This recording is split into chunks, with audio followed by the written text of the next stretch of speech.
For breakfast today, I'm going to make myself a batch of my apple cinnamon waffle recipe. Made with Greek yogurt, fresh apples, and cinnamon, these waffles are amazing.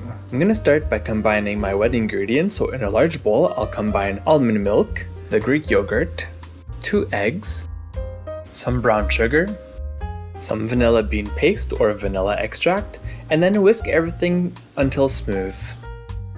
Now I'll just set aside the wet ingredients and combine the dry ingredients all together in a bowl, the cinnamon, baking powder, salt, and flour. Then put that aside and I'll chop up my apples. You want to try to have your apples chopped up very finely so they'll incorporate well inside of the batter. Then I'll add my dry ingredients into the wet ingredients, and I'll take a whisk and gently combine the two together. You still want to have a lumpy batter, then mix in the apples and just fold it in until well incorporated.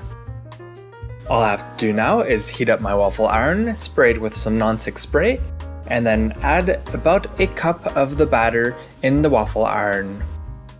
Once ready, remove it onto a plate, and then just repeat the process with the rest of the batter. These apple cinnamon waffles are perfect to serve with ice cream, whipping cream, fresh maple syrup, and apples, so please make sure to find the recipe at FrenchKissCook.com.